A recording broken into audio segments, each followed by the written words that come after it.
नमस्कार दोस्तों, तेजस एकेडमी में आपका स्वागत है। मैटर शुरू करेंगे 3 सेकंड में। यदि नदी द्वारा प्रवाहित नद्य भार का निक्षेपण उसके मध्य में लंबी रोधिका के रूप में हो जाता है तो नदी धारा 2 शाखाओं में विभाजित हो जाती है और यह प्रवाह किनारों पर क्षैतिज अपर्दन करता है। नदी घाटी की चौड़ाई बढ़ने पर और जल आयतन कम होने पर प्रवाहित जलोढ़ अधिक मात्रा में एक क्षैतिज अवरोध के रूप में द्वीप की भांति निक्षेपित हो जाते हैं तथा मुख्य जलधारा कई भागों में बंट जाती है।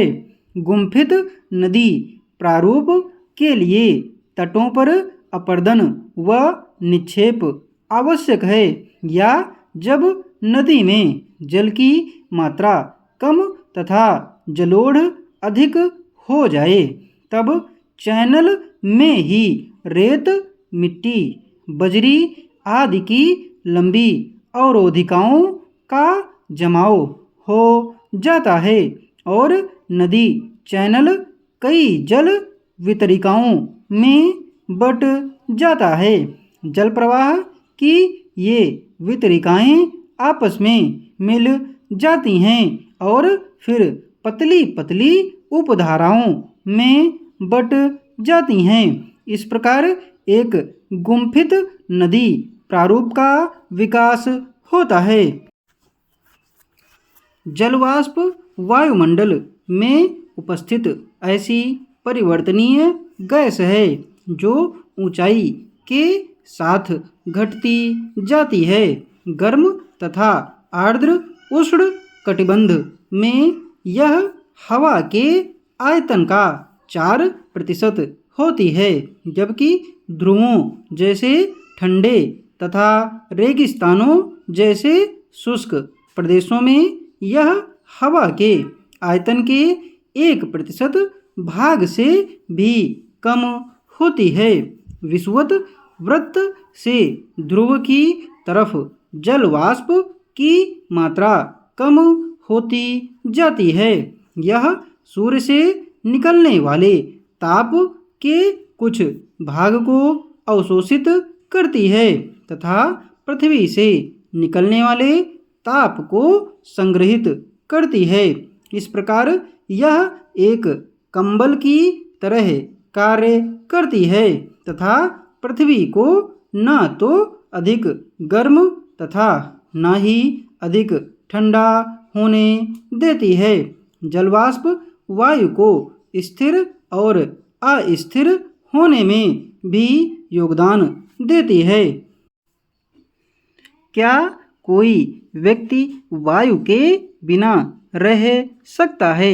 हम लोग दिन में 2-3 बार भोजन करते हैं तथा कई बार पानी पीते हैं, लेकिन सांस लगभग प्रत्येक सेकंड लेते हैं।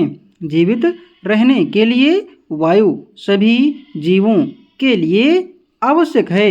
मनुष्य जैसे कुछ जीव बिना भोजन और पानी लिए कुछ समय तक जीवित रह सकते हैं, लेकिन सांस लिए बिना कुछ मिनट भी जीवित रहना संभव नहीं होता।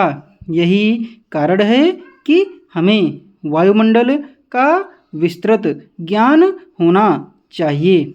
वायुमंडल विभिन्न प्रकार के गैसों का मिश्रण है और यह पृथ्वी को सभी ओर से ढके हुए है। इसमें मनुष्यों एवं जंतुओं के जीवन के लिए आवश्यक गैसें जैसे ऑक्सीजन तथा पौधों के जीवन के लिए कार्बन डाइऑक्साइड पाई जाती है। वायु पृथ्वी के द्रव्यमान का अभिन्न भाग है तथा इसके कुल द्रव्यमान का 99% पृथ्वी की सतह से 32 किलोमीटर की ऊंचाई तक स्थित है। वायु रंगहीन तथा गंधहीन होती है तथा जब यह पवन की तरह बहती है तभी हम इसे महसूस कर सकते हैं।